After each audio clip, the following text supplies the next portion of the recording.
Girls Hockey on Altitude is brought to you by Intermountain Health, helping people live the healthiest lives possible. One of the great traditions across college hockey is the Air Force Falcons and the Army Black Knights gather at center ice to salute the fans. But unfortunately for the Falcons tonight, doesn't come after a win. A 2-1 loss to Army tonight, and an incredible performance, obviously, Ryan, by J.J. Cataldo, a freshman goaltender for Army.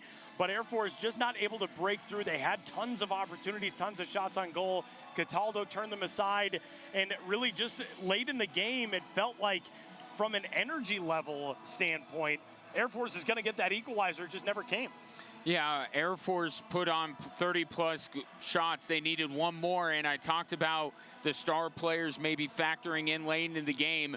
With 1 second left, you had the puck on Chris Hedden's stick, but as he was trying to get the puck in the right shooting position, that allowed Sacco to get in front and block the shot, and that's kind of the story of the night. Close but no cigar for the Air Force Falcons. All the goals in this game scored in the first 2 periods as Army got this thing started in the first with a turnover. Nils Forsilius, with his first of 2 goals on the night, put his team in front in the first 30 seconds of this game and just doing what he needed to do to avoid a crowd of flat-footed defenders.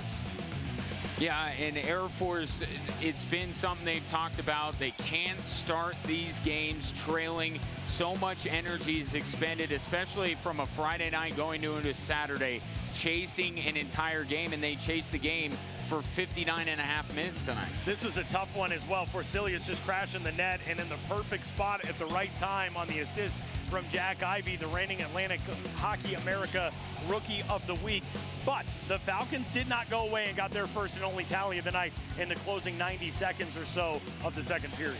Yeah, it was a huge momentum shift from a line that has been paying dividends for Frank Serratori's team.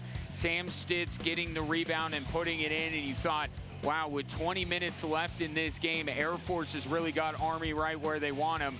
But credit to the Black Knights, they weathered the storm because Air Force was pummeling them in that final 20 minutes. Well, certainly if you were going to circle one category, it's pretty obvious which one it would be. Air Force and Army split 14 shots down the middle in the first period. The second period, Air Force outshot Army 11-4. In the third period, 16-1. In a game in which you outshoot your opponent almost 3-1, you come away with a 2-1 loss. I mean, it is a very frustrating way to take a loss. And obviously Air Force did a lot of things right, but that is a rough way to lose one. Right, and where hockey is unique, right, is that they play tomorrow. So you wonder about the impact.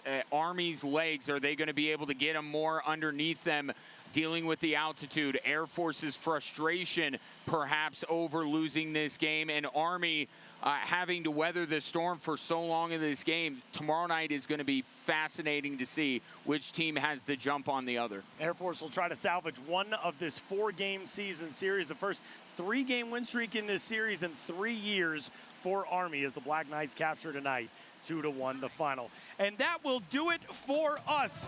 Tonight's broadcast finishing as a 2-1 Army win tees us up for tomorrow, the second game of the series with puck drop, an earlier one at 5 o'clock. Tonight's broadcast, a presentation of Altitude Sports, your home for the Air Force Falcons. For Ryan Kaufman and our entire crew, my name is Tyler Mon. Thanks as always for hanging out with us. We'll catch you tomorrow evening for the season series finale between Air Force and Army on Altitude Sports.